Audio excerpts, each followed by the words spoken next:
Here's what surprised me the most. People spend years trying to remove foods from their plate when some of the fastest improvements happen after adding the right foods back in. Some of these foods cost less than a cup of coffee. Some are probably already sitting in your refrigerator.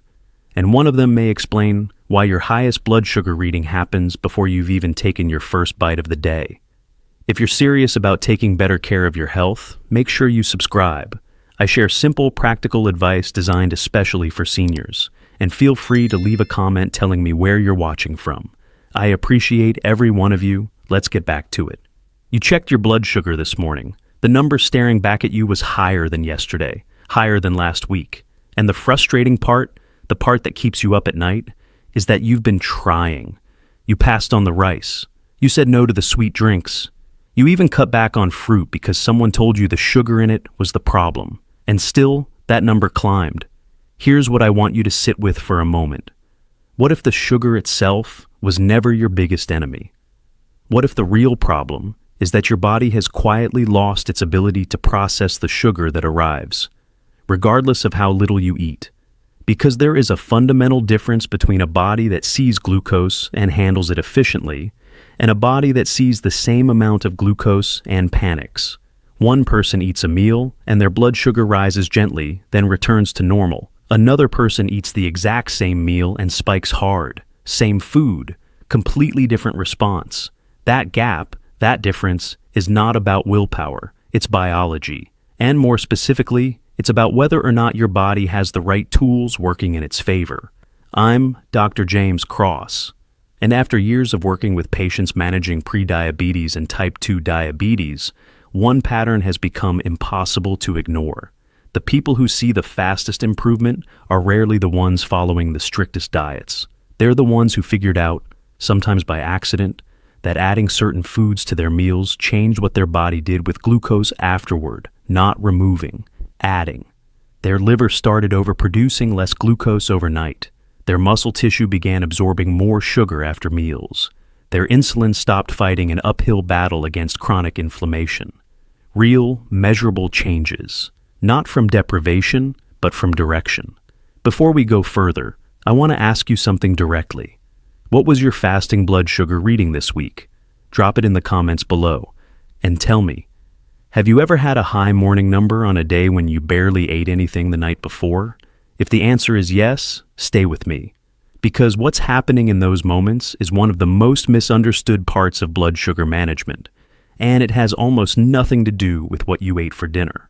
Today I'm going to walk you through the foods that researchers have identified as genuinely effective at improving how your body handles glucose. Not by starving your metabolism, but by restoring the systems that were always meant to regulate it. Each food works through at least one of three pathways: slowing how fast sugar enters your bloodstream, improving how efficiently your cells respond to insulin, or reducing the inflammation that silently blocks insulin from working the way it should. And one of these foods is a carbohydrate, a real one. Yet the science behind it may surprise you more than anything else in this video. Here is something that almost never gets said clearly enough. Two people can eat the exact same amount of carbohydrates at the exact same meal and walk away with completely different blood sugar readings. One spikes to 180. The other barely moves past 120. Same food, same portion. Different bodies, yes, but more specifically, different meals built around that food. That difference has a name, and understanding it might be the single most important shift you make in how you think about blood sugar. Most people have been taught to count sugar, count carbs, keep the number low, and while that logic isn't entirely wrong, it misses something that researchers have understood for decades, something called glycemic load. Glycemic index tells you how fast a food raises blood sugar. Glycemic load tells you how much it raises blood sugar based on a realistic serving size. And the difference between those two numbers explains why eating a bowl of instant oatmeal with fruit juice can send your glucose soaring, while a meal with the same total carbohydrate count, built differently, barely registers. A landmark study published in the American Journal of Clinical Nutrition found that adults with impaired glucose regulation who followed lower glycemic load diets showed meaningful improvements in insulin sensitivity over time, not from eating less, from eating differently. This is the mistake, not the sugar itself, but the speed at which it arrives. When sugar enters the bloodstream slowly, the pancreas has time to respond. Insulin is released gradually. Cells absorb glucose at a manageable pace. Blood sugar rises, and then it comes back down. But when sugar floods in all at once, the way it does after white bread, processed cereals, fruit juice, or instant rice, the pancreas scrambles. Insulin surges. And in a body already dealing with some degree of insulin resistance, that surge still isn't enough. The glucose lingers. The number climbs. And by tomorrow morning, you're staring at a reading that makes no sense given how carefully you thought you ate. The cruel irony is that some of the worst offenders are foods that carry a health reputation. Flavored oatmeal packets, granola, whole wheat crackers, orange juice. These are foods that patients tell me they eat specifically because they're trying to be responsible. But their glycemic load tells a very different story. This is not about fear. It's about understanding the mechanism so you can work with it instead of against it. Because once you understand that the speed of glucose entry matters just as much as the amount, everything changes. The way you build a plate, the order in which you eat, the foods you choose to eat alongside carbohydrates. And that brings us to the first group of foods that quietly put the brakes on how fast sugar enters your bloodstream, before the spike even begins. Think of your digestive tract as a highway. When you eat a low-fiber meal, white rice, processed bread, sugary cereal, glucose gets a clear road, no traffic, no speed bumps. It moves from your gut into your bloodstream fast, and your blood sugar reflects that speed almost immediately. Now, add fiber to that same meal, specifically soluble fiber. What happens is remarkable. Soluble fiber absorbs water as it moves through your digestive system and forms a thick, gel-like substance along the intestinal wall. That gel physically slows the rate at which sugar passes through. The highway develops traffic. Glucose still arrives, but it arrives gradually, giving your pancreas time to respond, giving your cells time to absorb it, and giving your blood sugar the chance to rise slowly instead of spiking sharply. This is not a theory. It is a well-documented physiological mechanism, and certain foods deliver it better than almost anything else available in a normal diet. The first is fenugreek. It is one of the most studied plants in metabolic research, and for good reason.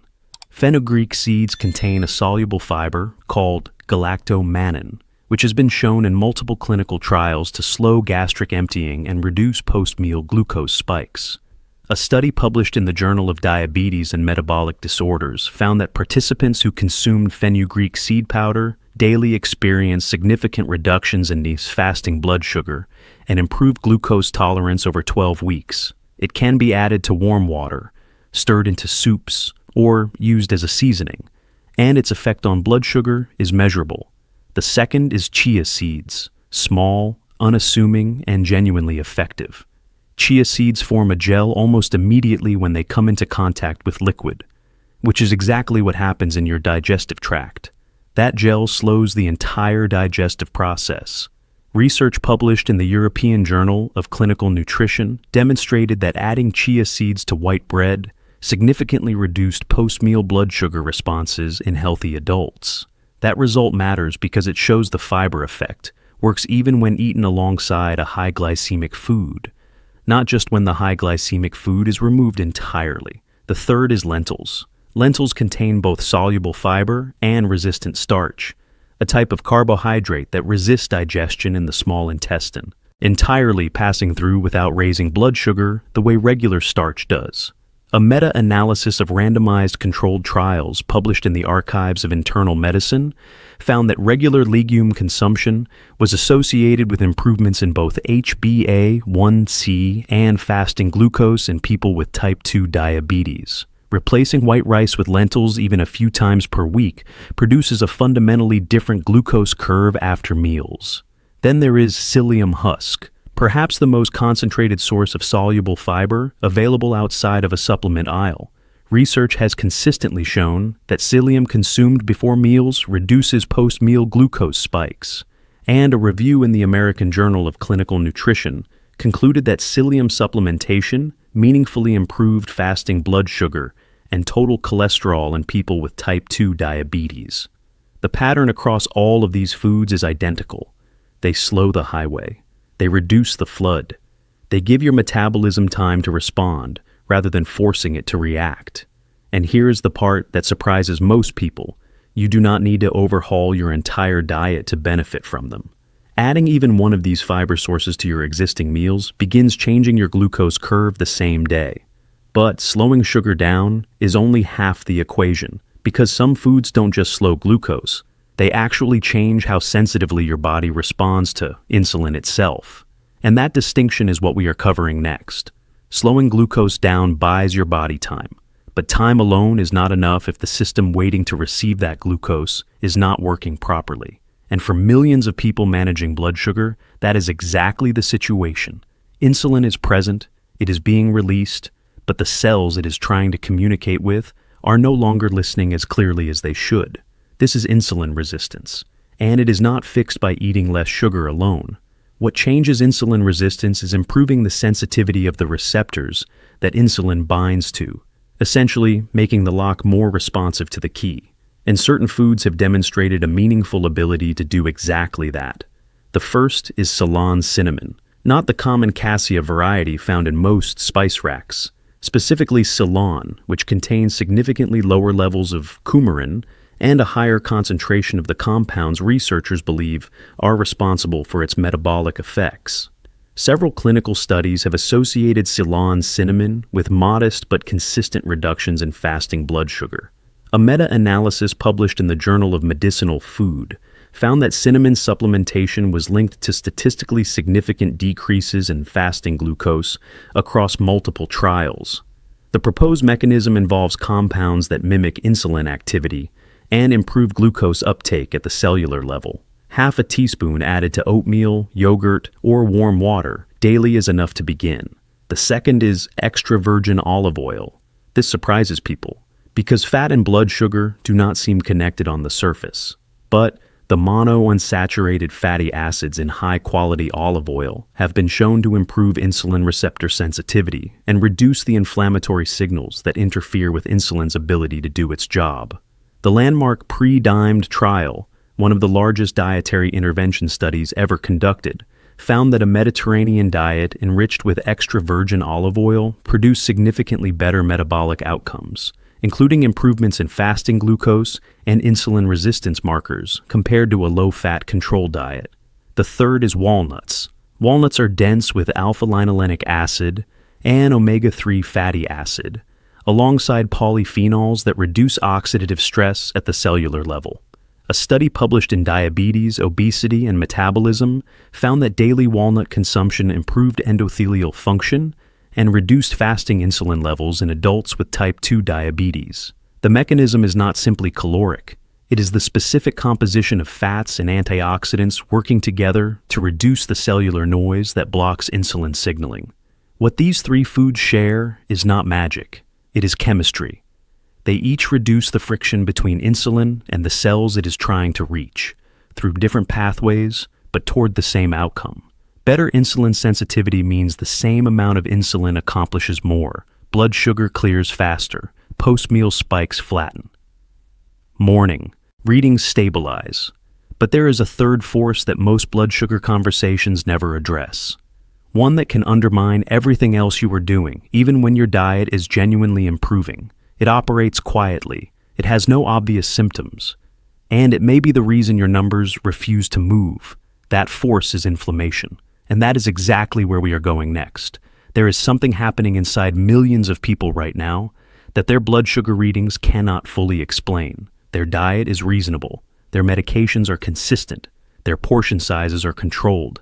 And yet their glucose remains stubbornly elevated, drifting higher month after month despite genuine effort.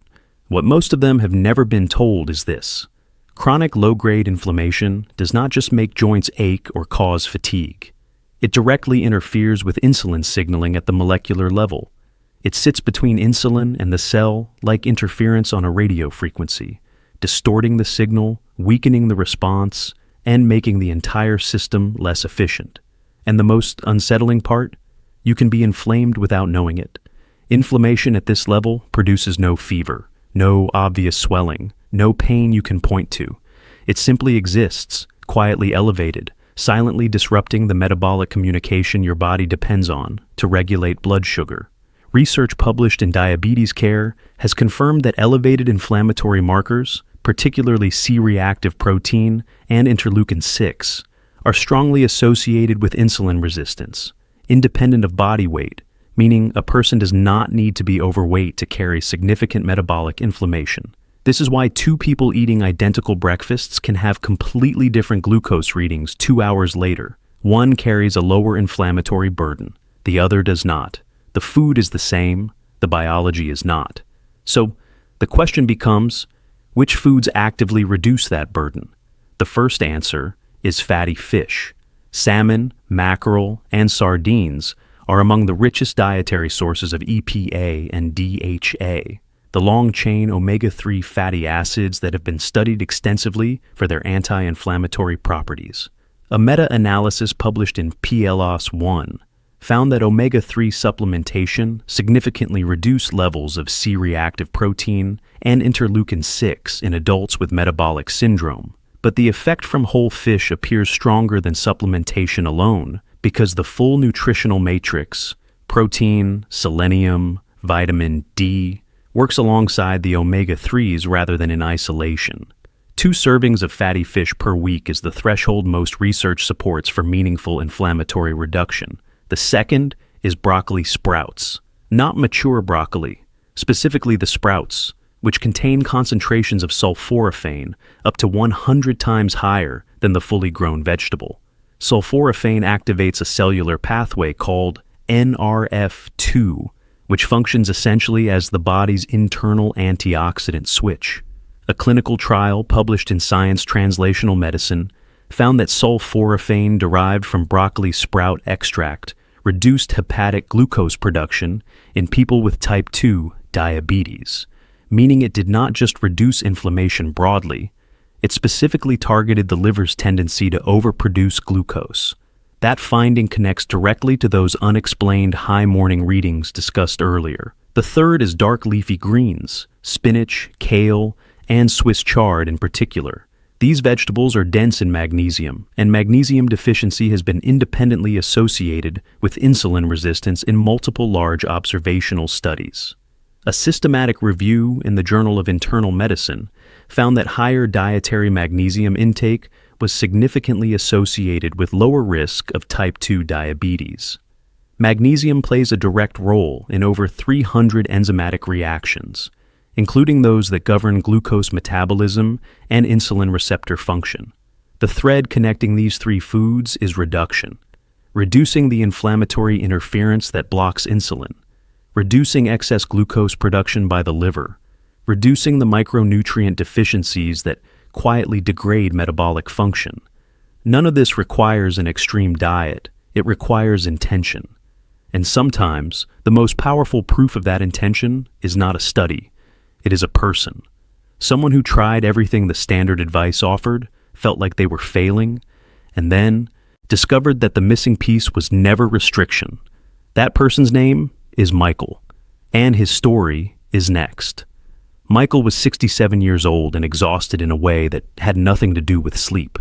He was exhausted from trying. For 2 years, he had been doing what every pamphlet, every well-meaning family member, and every quick internet search had told him to do. Cut the sugar, avoid carbohydrates, skip meals when he felt his numbers were climbing. He had removed so many foods from his plate that dinner had become something he dreaded rather than enjoyed, and his fasting blood sugar was still sitting above 150 most mornings. His doctor had adjusted his medication twice.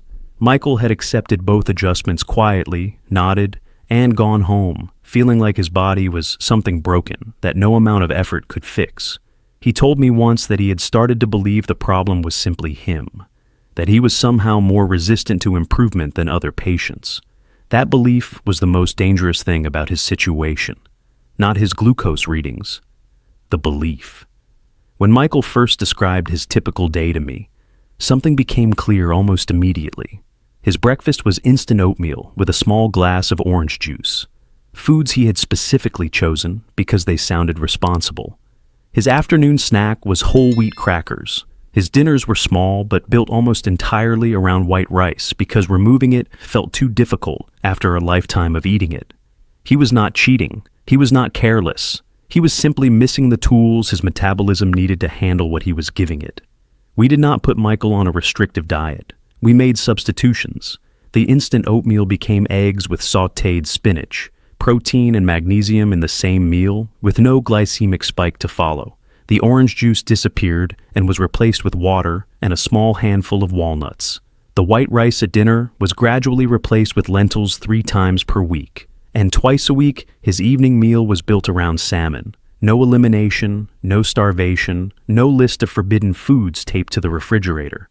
Within the first week, Michael noticed his morning readings had dropped by roughly 15 to 20 points on the days following his fish dinners. By the third week, his post-meal spikes had visibly flattened. His energy in the afternoons, which had been consistently low for months, began returning in a way he described as feeling like himself again. What changed was not Michael's discipline. His discipline had never been the problem. What changed was the information his meals were sending to his liver, his muscles, and his insulin receptors. He said something during a follow-up that has stayed with me.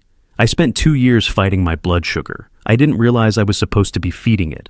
That sentence contains everything, because the foods that produce results are not the ones that punish your metabolism into submission. They are the ones that give it back what it needs to function the way it was always designed to. And some of the most effective ones are the ones nobody expects. Michael's story illustrates something that research has been pointing toward for years. The foods that move the needle on blood sugar are not always the ones that look like medicine. They are not always green, bitter, or difficult to find. Some of them are sitting in an ordinary kitchen right now. Overlooked, underestimated, and quietly powerful in ways that most people never discover because nobody told them to look. These are those foods. The first is eggs. Specifically, whole eggs eaten at breakfast. For years, eggs carried an undeserved reputation built around cholesterol concerns that subsequent research has largely dismantled. What the science now shows is more interesting. A study published in the American Journal of Clinical Nutrition found that a high-protein breakfast, eggs being among the most effective, significantly reduced post-meal glucose spikes not just at breakfast, but at lunch as well. This is the second meal effect. What you eat in the morning changes how your body processes food hours later. The protein in eggs slows gastric emptying, reduces appetite-driven overeating at the next meal, and produces a fundamentally more stable glucose curve across the entire day. The second is apple cider vinegar. The mechanism here is acetic acid, the compound responsible for vinegar's sharp taste, which has been shown in clinical research to delay gastric emptying and improve insulin sensitivity when consumed before or alongside a meal. A study published in Diabetes Care found that consuming apple cider vinegar before a high carbohydrate meal reduced post-meal blood sugar by up to 34% in insulin-resistant subjects. 1 to 2 tablespoons diluted in water before meals is the amount most studies have used.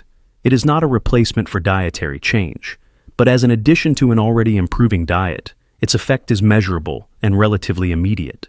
The third is dark berries, specifically blueberries and blackberries. Their deep color comes from anthocyanins, a class of polyphenols that have demonstrated a consistent ability to improve insulin sensitivity and reduce inflammatory markers in metabolic research. A study published in the Journal of Nutrition found that daily blueberry consumption improved insulin sensitivity in obese, insulin-resistant adults over 6 weeks. Berries also carry a surprisingly low glycemic load relative to their sweetness, making them one of the few genuinely sweet foods that support rather than undermine blood sugar control. The fourth is unsweetened yogurt, particularly varieties containing live cultures. The gut microbiome plays a surprisingly direct role in glucose metabolism, and emerging research suggests that certain probiotic strains improve insulin sensitivity and reduce systemic inflammation. A meta-analysis in the European Journal of Nutrition found that regular yogurt consumption was associated with lower fasting glucose and reduced diabetes risk across multiple population studies. 4 foods, 4 different mechanisms, 1 shared outcome, a body that handles glucose more efficiently, not because it is being deprived, but because it is finally being supported.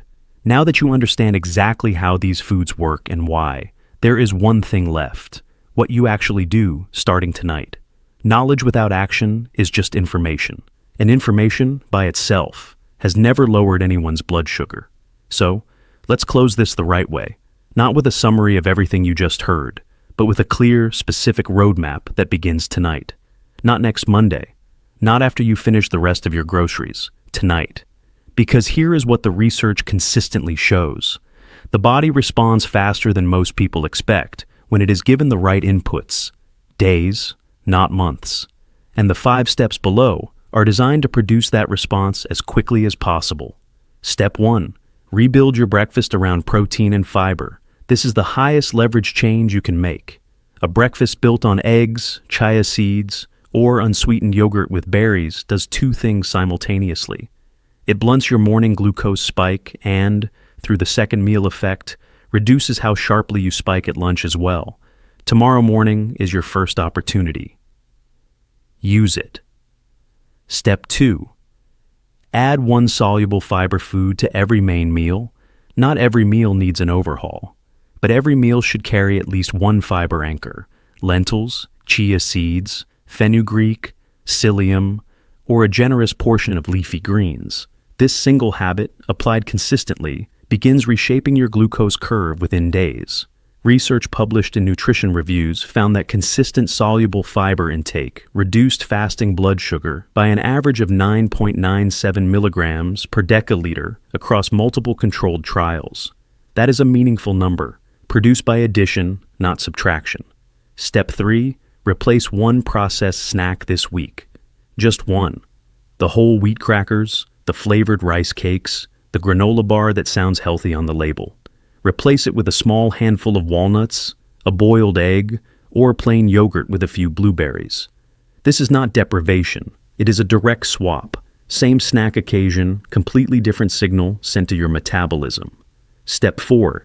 Eat fatty fish twice this week: salmon, mackerel, or sardines. 2 meals.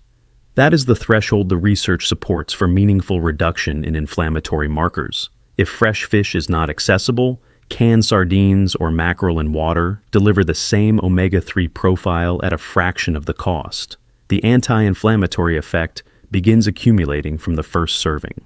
Step 5. Track your fasting glucose for 7 consecutive days. Not to judge yourself, to observe. Write the number down each morning before eating or drinking anything. By day 4 or 5, patterns will emerge that no single reading could ever reveal. You will begin to see which evenings produce better mornings. That information is more valuable than any general advice because it is specific to your body. 5 steps. None of them require perfection. All of them are available to you right now. Lowering blood sugar is not about fighting your body into submission. It is about restoring the conditions your metabolism was always designed to work within. And now you know exactly how to begin. But there is one more thing. Something that explains why so many people wake up with their highest glucose reading of the entire day, despite not eating for 12 hours or more. What your liver does while you sleep is one of the most important and least discussed parts of blood sugar management. And once you understand it, those mysterious morning numbers will finally start to make sense. Thank you for staying with me until the end. Small steps and the right information can make a big difference to your health. If you enjoyed this video, subscribe for more helpful tips, and be sure to check out the next video on your screen. Before you leave, rate this video from 1 to 10 and share your thoughts in the comments.